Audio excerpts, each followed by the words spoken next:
السلام عليكم ورحمة الله وبركاته. أول ما نبدأ كلامنا نبدأ بسم الله والصلاة والسلام على رسول الله. اللهم صل وسلم وبارك عليه. هنا إيه بنعمل إيه يا جماعة؟ كشري الحلة الواحدة. في ناس بتقول الكشري لا إحنا مش بنحبه، إيه ده بياخد وقت وبياخد مواعين كتير. لا، ولا بياخد وقت ولا بياخد مواعين كتير يا جماعة. هنا بدأت أول حاجة سلقت إيه؟ المكرونة. تمام. سلقها في الحلة دي. الحلة دي اللي هي فيها الرز. تمام تمام. فضيتها في مصفى وحطيت عليها ايه حبة زيت وركنتها في الحلة دي وغطيت عليها. بعد ما سلقتها رحت سلقة العدس، كنت ناقعة شوية حوالي ايه نص ساعة. تمام تمام. حلو حلو. انا هغطي بقى ايه على الرز عشان ايه الرز بتاعنا ايه ما يحصلوش حاجة يا جماعة. بنتكلم ايه على الكشري على واحنا بنشتغل. تمام تمام. هنا ايه اول حاجه بدات بالمكرونه، سلقتها وصفيتها، صفت خالص ورحت حطاها في الحله دي وحطيت عليها حبه زيت. هنا سلقت العدس بعديها برضو في الحله دي. عملت التقليه الجميله دي. خرفش ازاي يا جماعه؟ بسم الله ما شاء الله اللهم بارك. بألف هنا وشفا يا رب لله ياكل. شايفين اللون يا جماعه؟ تحفه. هنا ايه الزيت اللي انا قليت بيه البصل استعملته، حطيت منه على المكرونه. هنا عملت الرز، انا عملت كوبايتين رز وعملت عليهم نص كوبايه شعريه. عملت ربع العدس، يعني ده ربع كيلو، ربع الربع اخدته. تمام تمام. هنا انا ايه ولعت ايه وقلت ايه يعني بعد ما احط العقد وكده واظبط العقد الحياء بتاعي ناخد ايه اللقطه دي. تمام تمام. كانك بتعملي رز بشعريه.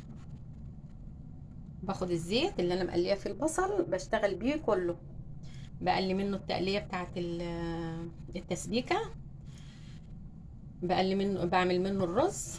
بحط حبه منه هنا، بحط حبه الشعريه بحمرهم، حطيت نص كوبايه برضو حمرتهم وحطيت عليهم الرز. تمام تمام. حطينا عليهم الكمون بتاعنا، ما بيحتاجش الا حبه كمون وحبه ملح فقط لا غير. هنا هو شرب ميته الشرب خلاص، هنوطي ايه عليه. تمام تمام. هنا ايه ادي الرز بتاعنا خلص. اما يستوي بقى كده تمام ويستوي حلو عشان العدس مسلوق بس. وما باجي اسلقه بحط فيه حبه كمون وبعد كده انا بشطفه عادي عشان إيه السخونيه بتاعته عشان ما يتهريش. تمام تمام. بس هو من حلاوته انه يبقى مستوي يعني. حلو حلو. هنا بقى ايه هتشرب ميته هيستوي.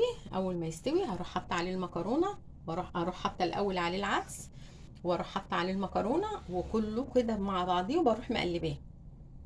حلو حلو. هنا بقى ايه هعمل التسبيكه.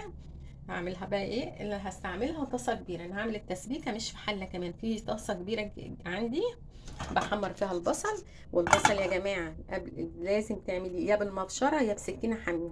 في حد قال لي المبشره بتعور ايدينا مش بنعرف نستعملها، اللي هي المبشره العاديه. تمام تمام. النهارده انا عملته ايه بالسكينه، بس السكينه حاميه وخليت بالي وقعدت ايه عملته بالسكينه الحاميه. طلع معايا رقيق كده يا جماعه، بتطولي بالك عليه. وبعد كده بروح رش عليه حبه نشا، معلقه كده رشه. وبروح عليه حبه دقيق برضو وبروح ايه عاملاهم يطلع ايه مقرمش ومخفش بالطريقه دي وطعمه جميل. تمام تمام. نيجي بقى ايه للبصل عشان ما يطرش منك، كمان هي تركه حلوه محدش هيقولك عليها الا انا. بعد ما بقشر البصل وبغسله حلو كده بروح جايبه منديل من بتاع المطبخ، البكر اللي هو بتاع المطبخ يا جماعه. وبروح ماسكه البصلايه منشفاها خالص من الميه، جففها خالص من الميه اللي عليها. اصبحت البصلايه في ايدي ناشفه ما فيهاش ميه. وعشان تقلي ويطلع باللون ده لازم البصل يا جماعه يكون البصل اللي هو الجديد مش القديم، لان البصل القديم هتبص تلاقيه احمر منك غصب عنك يعني، بيحمر مني وبيحمر من اي حد. تمام تمام.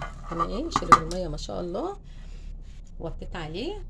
اديله بقى ايه تقليبه كده وايه. ولما نكمل بقى وصفتنا ونغرفها ان شاء الله تشوفوها ايه وهي مغروفه كده. وبألف هنا وشفا يا رب لله ياكل. واترككم في رعايه الله وامنه، والسلام عليكم ورحمه الله.